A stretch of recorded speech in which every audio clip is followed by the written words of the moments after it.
The new Carens completes Kia's regeneration of its product lineup, bringing it up to the same high standards as the Sportage and the Ceed in terms of engines, technology and design. Before we look at those changes, let's take a look at the style upgrades.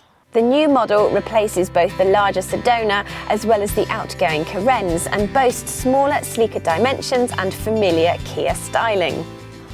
Despite that, it's actually bigger inside and offers a large boot with neat features such as this secret storage compartment and stowaway parcel shelf. Thought has been given to these seats as well because each one folds and moves individually, creating a much larger space for bigger loads. Despite being a smaller overall vehicle, there is plenty of legroom and headroom for people sitting in this row.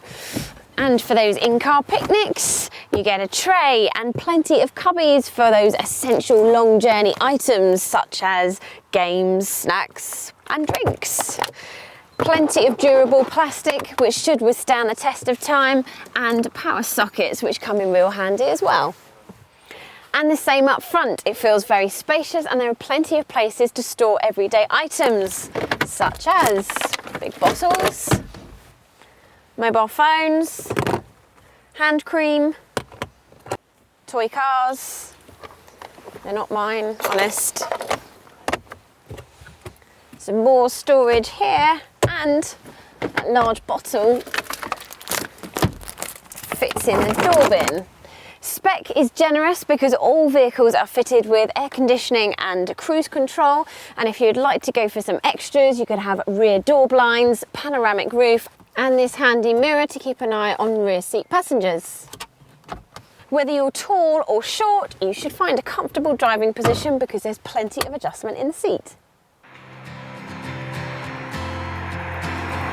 Which brings me on to my next point. What is it like when those wheels are turning? Well, it's a massive improvement over the car it replaces. It used to suffer with terrible body roll. That is much better without compromising ride comfort, and road and wind noise is kept to a minimum, which is great for long journeys, as is fuel consumption. Out of the 3 engines to choose from, go for the lower powered diesel because that has the best blend of performance and economy. It returns 60.1 miles to the gallon and emits a very respectable 124 grams per kilometre of CO2. However, if you're planning on doing a lot of towing of trailers, then you may want to go for the more powerful diesel, and that is the only engine you can get with the automatic gearbox. If you're doing fewer miles though, there is the 1.6 litre petrol engine. However, it does feel rather underpowered, and if you're planning on using all 7 seats on a regular basis, the claimed fuel consumption figures of 44.1 miles to the gallon will be a little off reality. That does bring me on to the car's downsides. The steering, although light, offers very little feedback. Overall, it's not as good to drive as a Ford C-Max.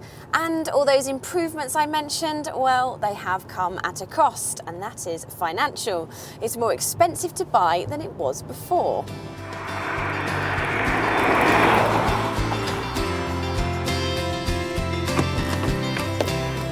Then there's the 3rd row of seats. They're not that easy to get to, and when you get here, they're quite cramped. Good for children though, and they are only for occasional use, like when finishing off a CarBuyer video review and you want to get the point across that actually those negatives are not deal breakers, and that overall the new Kia Carens is much better than the car it was before, with all models getting the brand's 7-year warranty as standard.